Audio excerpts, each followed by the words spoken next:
Hello, I'm Michelle Deegan, co-chair of the 2027 Middle States Commission on Higher Education Reaccreditation for Rutgers University. I'm also our Middle States Accreditation Liaison Officer and the Associate Vice President for Academic Assessment and Accreditation. In this slide deck, I'm going to take you through an overview of the self-study process. Even if you've been through the Middle States assessment before, there are new features of this self-study to be aware of. I will also provide you with a timeline of our activities through 2027. On this first slide, I am providing you with a map which identifies all of the regional accrediting agencies in the United States. Middle States, or MSCHE, is the regional accrediting agency for the Mid-Atlantic states, as well as Puerto Rico, and international locations wishing to be accredited by a U.S. accrediting agency. The legal authority of Middle States is designated within the Higher Education Act of 1965.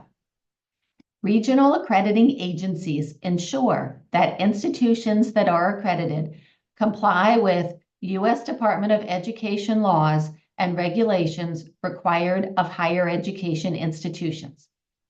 Students enrolled in institutions that are accredited by a regional accreditor like Middle States are eligible to apply for federal financial assistance to attend our institutions. There are three ways in which Middle States and other regional accrediting agencies ensure compliance.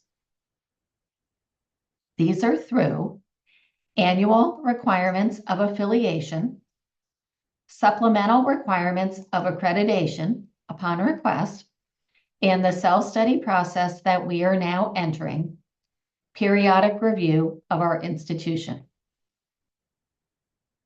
In general, accreditation serves three functions which are built into the self-study. These functions are to ensure that we, 1, assess the quality of academic programs and all operations of the institution, 2, create a culture of continuous improvement of academic quality and stimulate a general raising of standards, and 3, involve faculty and staff comprehensively in institutional evaluation and planning. I've included a link to the Middle States webpage so that you can view the documents that provide further information about the key components of the self-study. The three components of the self-study are 1, guiding principles, 2, requirements of affiliation, and 3, the 7 standards of accreditation. New to the 14th edition are the guiding principles. As an institution representing all of our chancellor-led units and university-wide offices, we must address within each of the 7 standards each guiding principle, which includes 1, the application of standards within the context of our institution's mission and goals, 2, centrality of the student experience, 3, reflection on diversity, equity, and inclusion, 4, emphasis on data and evidence-based decision-making, and 5, innovation as an essential part of the continuous improvement process. Identifying how we meet the requirements of affiliation is also important for reaccreditation. In our self-study, we must provide evidence that we are authorized to operate as a post-secondary educational institution. We must also provide evidence that we have active student enrollment and that students have graduated from our institution. Finally, we must convey any and all correspondences with Middle States using the English language. I will now briefly go through the standards of accreditation, which make up the majority of our self-study report.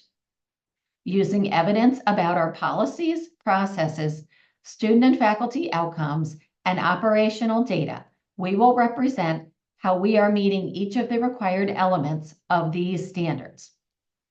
Working groups comprised of faculty, staff, and students from across the institution will create a chapter of the self-study that corresponds to each standard. You may want to pause on each slide to read the elements of each standard. The 7 standards that we will address are Standard 1, Mission and Goals. Standard 2, Ethics and Integrity. Standard 3, Design and Delivery of the Student Experience. Standard 4, Support of the Student Experience. Standard 5, Educational Effectiveness and Assessment. Standard 6, Planning, Resources, and Institutional Improvement. And Standard 7, Governance, Leadership, and Administration. This slide provides a timeline for the entire self-study process. The triangles in the bottom left-hand corner represent the different phases of this process. You will see that we have completed our planning phase, in which we have established our co-chairs for the self-study, the steering committee and working groups, along with the establishment of our evidence inventory committee, which is gathering the evidence needed to complete this work. We are now kicking off the self-study design, which is the plan that will guide our self-study. Working groups will meet to create their drafts for review by the steering committee, a core team leading this effort, as well as seeking feedback from the cabinet and President Holloway. There will be opportunities for the Rutgers community to learn about our progress during this process. The self-study design will be sent to Middle States on or before February 14th, 2025. Our Middle States VP liaison will visit our campus sometime in the spring in order to discuss our design and make recommendations. We will submit a final self-study design to Middle States for approval on or before May 30th. In the fall of 2025, working groups will again convene and will complete their draft chapters of the self-study. This work will continue through spring 2026, going through a similar review process as the self-study design. At this time, the Rutgers community will have a chance to review and comment on the document. We will submit the draft self-study to our Middle States VP liaison for review and feedback in the spring of 2026. In the fall, we will provide the report to our evaluation site team chair, who is selected by Middle States. The self-study will be finalized in the fall of 2026, and the evaluation site team chair will visit campus and work out logistics for the spring 2027 site visit. In spring 2027, the site team, comprised of external peer reviewers, will visit our primary locations as well as several off-site locations. They will meet with various constituency groups during their 3-day visit, including members of the Rutgers leadership, student, faculty, and staff, and members of our governing body.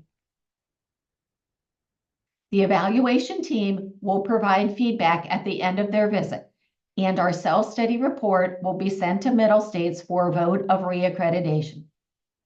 The Middle States Commission on Higher Education will vote to approve our reaccreditation in June of 2027, and the cycle will repeat in 8 years. This slide provides a closer look at the schedule for the preparation of the self-study design, with key markers for completion of tasks and reviews of the document. Again, the key date to note is February 14th, when our self-study design is due to Middle States. This final slide identifies the groups of participants directly engaged in the self-study process. The first group is the self-study core team, led by Dr. Prabhas Mogi, Executive Vice President of Academic Affairs, Dr. Brian Ballantyne, Chief of Staff, Dr. Kim O'Halloran, Vice President of Academic Affairs, and myself. The President's Cabinet will be involved as we will be providing them with updates, and they will provide us with suggestions regarding the self-study design and the self-study report. Over the last year, the planning team has been engaged in developing this entire process. The planning team includes our two Middle State Self-Study co-chairs, myself and Kim O'Halloran, as well as 4 administrators from our chancellor-led units. These are Dr. John Gunkel, Vice Chancellor for Academic Programs and Services, RU Newark, Dr. Meredith Mullaney, Vice Chancellor for Faculty Affairs, RU RBHS, Dr. Sandra Richtermeyer, Provost, RU Camden, and Dr. David Schreiber, Vice Provost, RU New Brunswick. The Director of Academic Assessment and Accreditation, Chris Retzko, is also an integral part of all of our planning. In addition to these teams, we also have the steering committee. Members of the steering committee also chair working groups. We also have additional university-wide administrators serving as ex officio members. We have working groups, 1 for each of our 7 standards. The size of the working groups ranges from 7 to 15 members, representing individuals across our chancellor-led units and university-wide offices, as well as students. Students will engage on working groups during the self-study preparation. The student body will be kept informed of the process with opportunities to provide feedback on the self-study report. We also have an evidence inventory committee. These individuals are gathering evidence for the evidence inventory, which is used to complete our report.